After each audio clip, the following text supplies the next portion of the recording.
આવું તો મેં કદી નતું વિચાર્યું કે કાજલ ને ફરી ભણવા બેહાડવા માટે કરીને મારે આટલું હેરાન થવું પડશે. હા તો હવાર પડી છે મને લાગી હતી ભૂખ. ભાઈ કોઈ ખાય એવું પડ્યું છે? ના બટી અત્યારમાં તો ગાળ્યા સિવાય કોઈ નથી.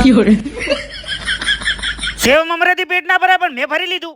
વસ્ત્રો ચેન્જ. આજકોલી કાજલ ને બેહું તું ફરી ભણવા તો માતાશ્રી જોડેથી લાલ સોળ અડધું ટોમેટો ખાઈને થઈ ગયો રવાના. સૂર્યદેવ નો અનાજ પ્રેમ માણતા માણતા હું પહોંચી જાય નિહાળમાં. પણ જેવો નિહાળમાં પગ મેલો નાશું બસ બારે ફરવાના બોન ધોવી.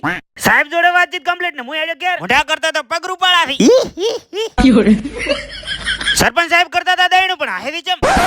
ઓ લંગોટિયો શું કે મિત્ર લંગોટ પહેરવાનું છોડી દીધું? હા મતલબ ના ચમ પોતરાઈ ગયું છે.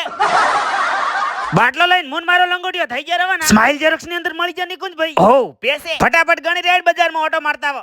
હા તો બે જણા થઈ ગયા રવાના ને ઘરેથી કીધું છે બાઈક હાસીને ચલાવ દે. લેવા હતા ડીઝલ પણ આ કેવાય મારે ફોટા પાડવા. પેટ વધીને માટલું શું પૂરું થાય એ કર્યા સાવા. સુખનો સૂરજ આદમી જો અમીરી વતાડવા ભાઈબંધે ખવરાઈ દીધી મેંગોડો. કાજલ ને ફરી ભણવા બેહાનો તો એટલે લેવાનો તો એના હાથ થેલો બેગ લઈને બદામ શેક ઉહેડી લીધો ને થઈ ગયા રવાના. બેગ નું અનબોક્સિંગ કરી નાખ્યું કાજલ થઈ ગઈ ખુશ. પણ તમે હજી લાઈક ને ફોલો ચમ નથી કર્યું કરી નાખો ફટાફટ.